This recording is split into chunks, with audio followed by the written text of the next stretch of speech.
Welcome back to Cooking with Glenn and Kati. Today we'll be cooking pinto beans, and with the broth, we'll make some gravy and rice. And this week's episode is special because we have our new urban farmer hats. These hats were given to us by two of our most loyal supporters, my sister and her husband. Pam and David, thank you so much. We love the hats. Okay, y'all, so as always, now it's time to go get some veggies from the garden before we get started. Here's the garlic that I cured earlier in the season, and I'm getting down to my last 10 onions, but we'll use one of the onions that I grew.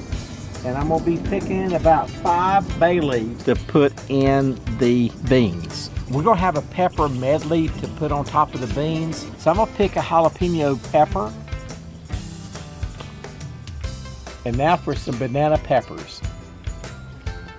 It's pretty, this is a red one.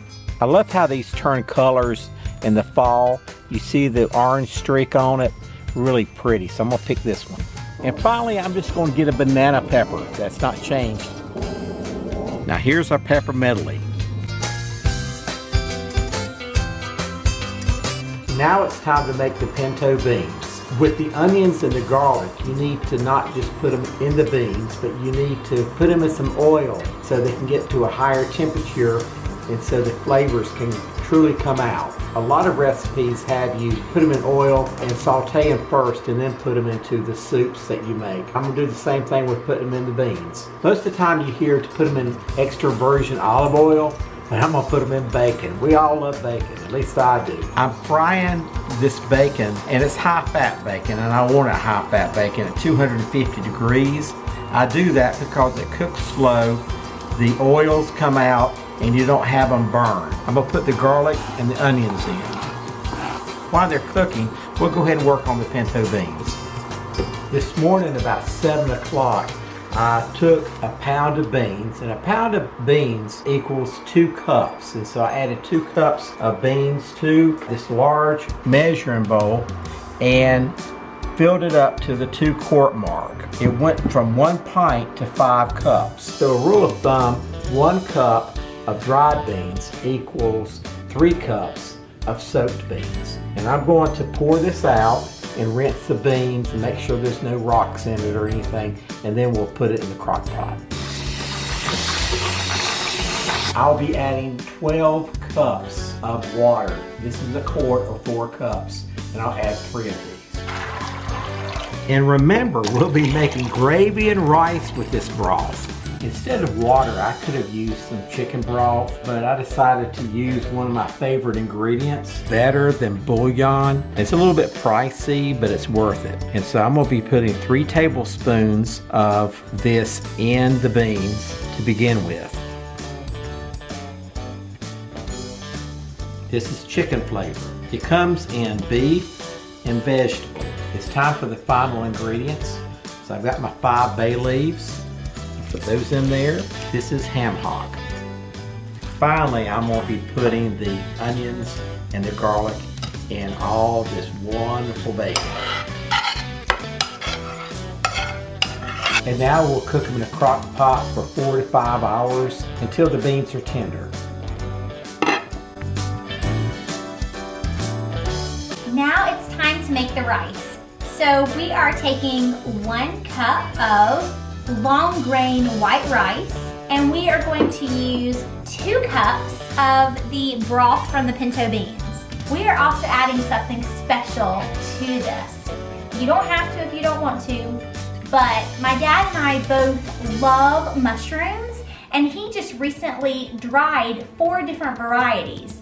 So we have here on the cutting board portobello, baby bella, which is a smaller version of the portobello mushrooms, shiitake mushrooms, as well as button mushrooms. Here are the portobello, baby bella, shiitake, my favorite because they're, I don't know if they're from Japan, but at least the name is Japanese, and your standard button mushrooms. I'm going to pour in the rice and the broth. Whoop.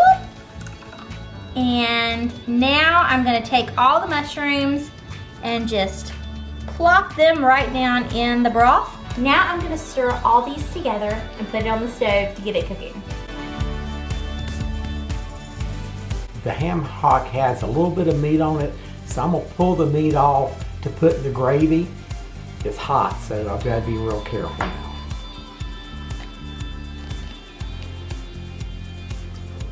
See how it pulls off pretty easily? Now I put all that meat in the gravy that I'm making. It's time to make the gravy, and so I'm gonna put the flour in this pot.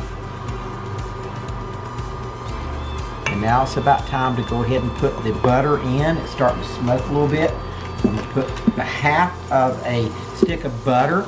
So I'm gonna stir it around. As soon as the butter melts, I'm gonna go ahead and put the 2 cups of bean broth in.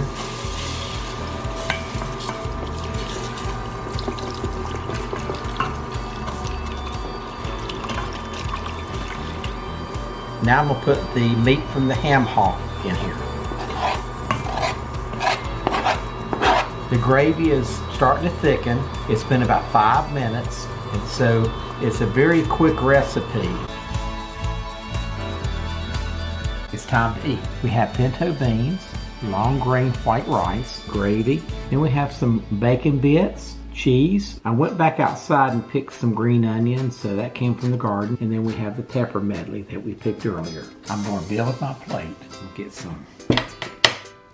Oh, look at those mushrooms. It's going to be super. So there's the rice. I'm going to get some beans to add to the plate.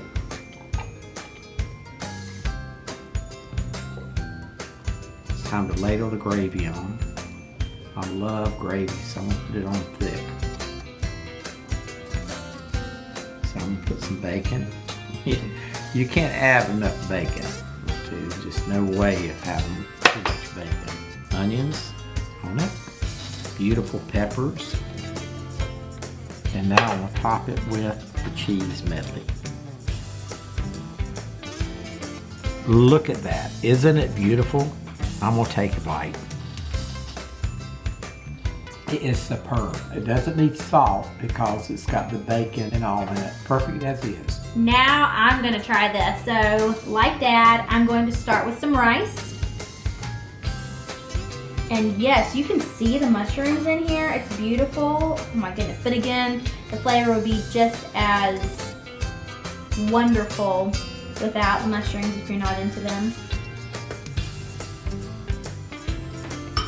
And then I'm going to add my pintos.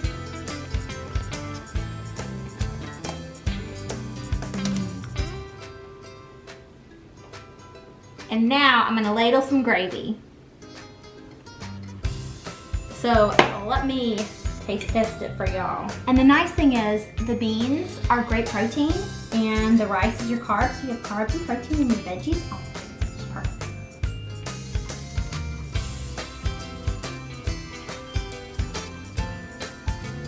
That might be a bad sign in some other countries. Excellent flavor, like Dad said, you don't need any more salt for it. It's perfect. Going into the fall and winter, when you have cold days and just want some comfort food, this is it. Loving it.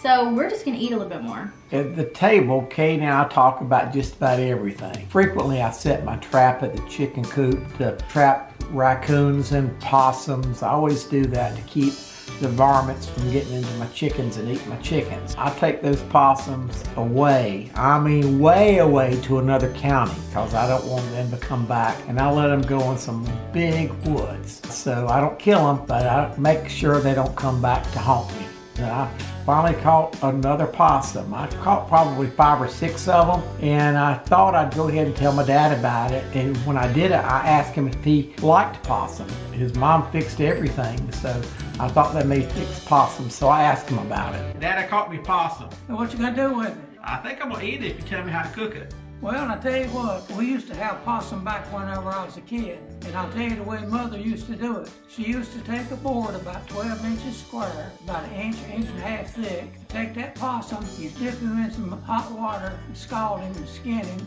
and peel him, turn him upside down and lay him on that board, put some sweet potatoes around it and stuff some sweet potatoes inside that possum and cook it at about 400 degrees for about 3 hours. You take it out, you put it on the center of your table, everybody gathers around the table.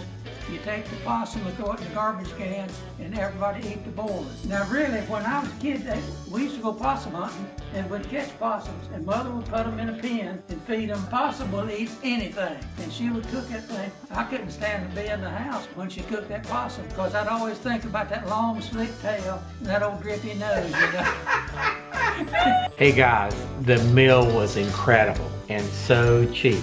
Oh yeah, oh my goodness. Anybody could make this meal if you're on a budget or if you have $1 million. The pinto beans cost 88 cents. And I want to thank again Pam and David for providing these hats. Katie and I love them. We've enjoyed cooking with them and we'll use them in the future too. So thank you for that. Thank you, our viewers. We love you guys. We create these videos for you.